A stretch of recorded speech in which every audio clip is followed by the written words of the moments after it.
I'm Keri Vandiver, and I'm sitting here chatting with Staxx.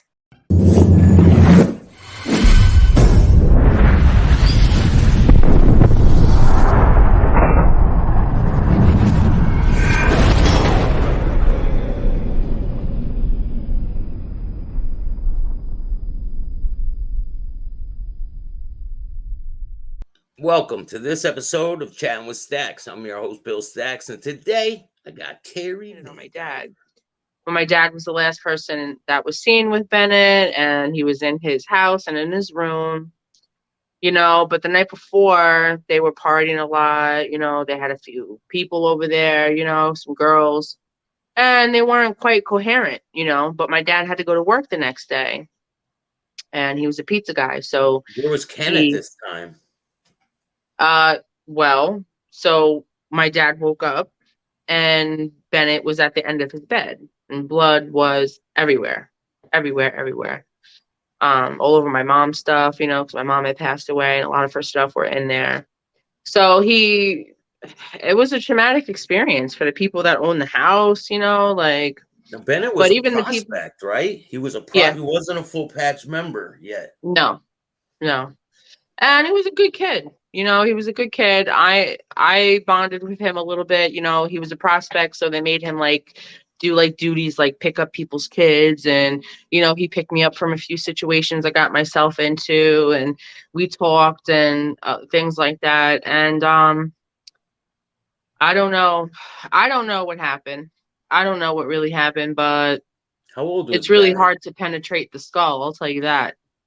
With a hunting knife. Yeah. So I guess the scenario or the theory is that he was throwing it up in the air for fun or whatever, sitting at the end of my dad's bed, and he just looked up and it went through his skull, which I don't know. So that happened during the time. And then nothing much until the raid, really. I really think that they were just trying to get all the audio and all the video and all the evidence that they possibly could until they were ready to strike against HA. And that's when Ken was like, all right, I think we should pull the plug because they're getting ready to, make their move or whatever. So they wanted to stop it before anything were to transpire. Yeah, because it was going to be big. It was going to be huge. They had beat my uncle Roadblock with Voltine hammers in front of the bar. And so he What wanted happened that night? Did you ever hear about the whole situation on what happened that night?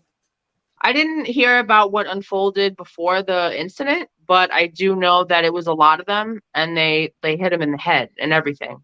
So he winded up in the hospital, intensive care, and after he healed up and everything, they had got it on audio. They got it on audio of him saying, get ready to die or go to prison, and he wasn't even ready for that life. So I don't even know why he was up there preaching about it. And I want to say too about I don't know their names that did the interview with Ken just recently, or not Ken. They did the interview with Dave Wedge recently.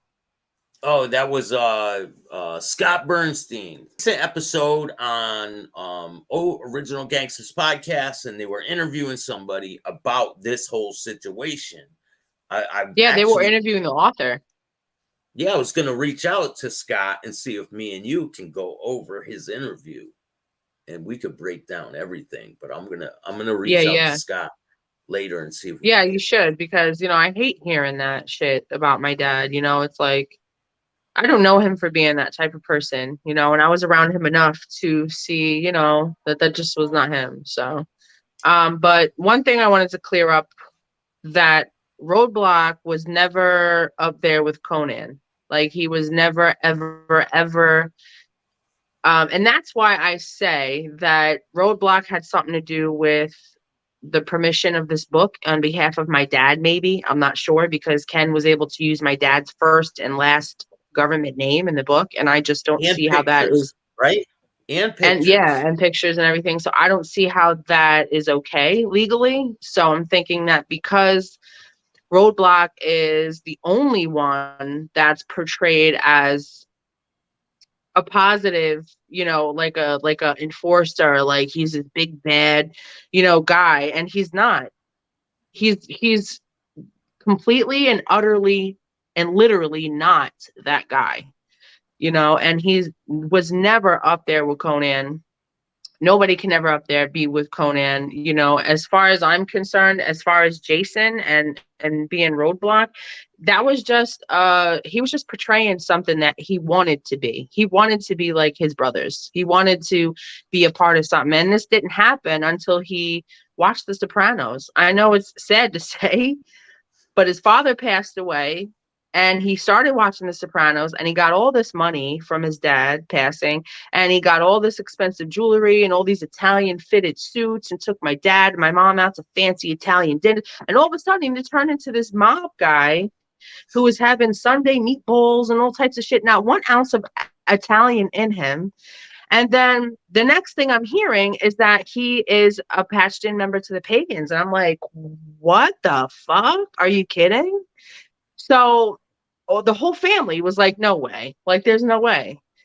And so his little sister, my aunt, was in disbelief. My sister was in disbelief. Like, we just couldn't believe it. So to hear podcasters say, well, he was as high, or the author say, or Ken say, he's as high as Conan, like, it blew my mind. Like, no way. So he's totally like a wannabe. So he definitely gets no clout at all. And he doesn't even want to take an Uber because he doesn't want to go back to prison. What's his status now? Ever since this bust, he's the one that brung Ken Croaker around the club, right? Pretty much. He opened the door, yeah. I mean, and he treated him like royalty. And that's what I was going back to say about my cousin and I, really, my dad told me that was one of the reasons why they had him do that fake body up in upstate New York, because my cousin and I would tell Jason and my dad, listen, we have this female instinct, and we just really think that we know that this guy's a cop. And I told my father this, and we told Jason this, and Jason had no respect for any females, so he just didn't give a shit what we had to say. He was very much an asshole and a fucking jerk. So he had an attitude with everybody. He just, and he didn't want to listen. And because of that, that's why I personally say that he is single-handedly responsible for the raid, for the whole takedown. Now, did he lose his colors because of this situation? That I don't know. What I do know is that he did his time. He did like 90-something% of his time. Because of COVID, he was able to get out on conditional release.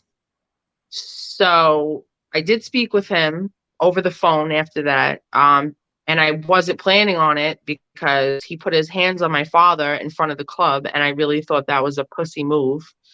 But he stopped talking to me once I told him that I was a Crip. So he will have nothing to do with me. He won't talk to me. He's deathly afraid of going back to prison. In fact, I think when we did speak, he was talking about going to some college online, like Kaplan University or something, to do some kind of legal studies of some kind. So it's pretty wild. So pretty much. One thing I want to ask you is the situation that happened with your brother. When did that situation happen?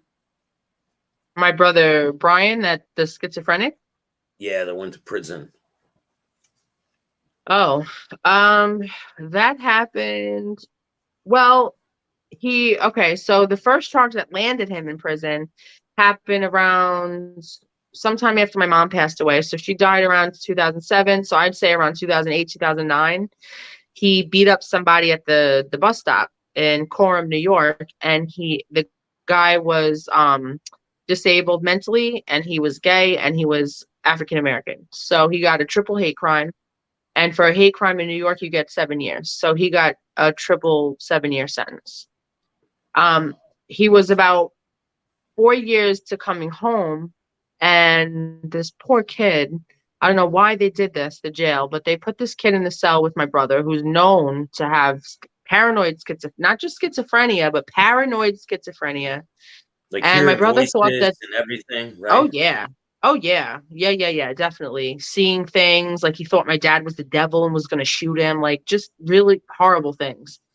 So he thought that his cellmate stole his mattress, or he took his mattress for a purpose, like something normal, not nothing to fight about. And my brother lost it and beat him with his bare hands, like until he unalived him with his bare hands. Wow. So So they so put my what brother happened? in solitary confinement for life, and then they changed the law. So I don't know. I don't know what happened to him. I recently tried to get in touch with him through JPay, and then a family member of mine said, listen, no, he's not answering you because he can no longer read or write and he can't remember who anybody is. Wow, that's a sad So situation. it Really really is a is. sad situation.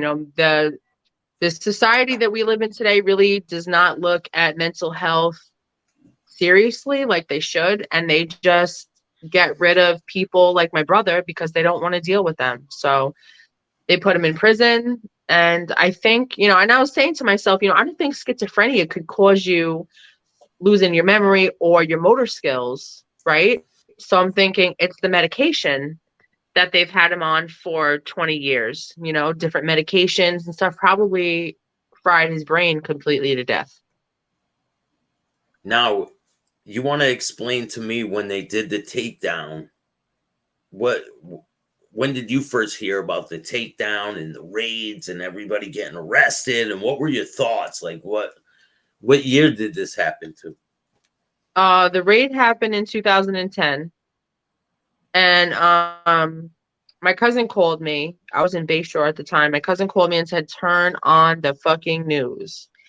So I turned on the news and I seen, that lineup of all the different faces, and I seen my dad's face, and I was like, "Shit, this is big. This is huge." But I also knew that my dad was in the hospital, so I'm like, this is weird. I wonder what's gonna happen. And he winded up waking up with shackles on his feet in the hospital. So I heard about it through, my cousin calling me and seeing it on Channel 12. And a lot of people, how many people were caught up in this raid, and were they going to trial? Like, what was their plan once they Yeah, got so caught? it was a few people in Long Island. It was, I don't know the exact number, but it wasn't just people from New York. It was guys from Maryland. It was guys from New Jersey, PA, all over the place. So it was a decent amount of guys, but like I said, they were, most of them were already half into their ages, half into their lives, already committed all their shit. Like it was ridiculous. The raid was a joke. It really was a joke. And Ken is just, I don't know what made him want to get involved in Long Island. I've heard it's because he has prior experience to taking down a motorcycle club. I don't know if it was the Mongols, or I don't know who it was that he infiltrated before, but I guess that's why they initially asked him to do it.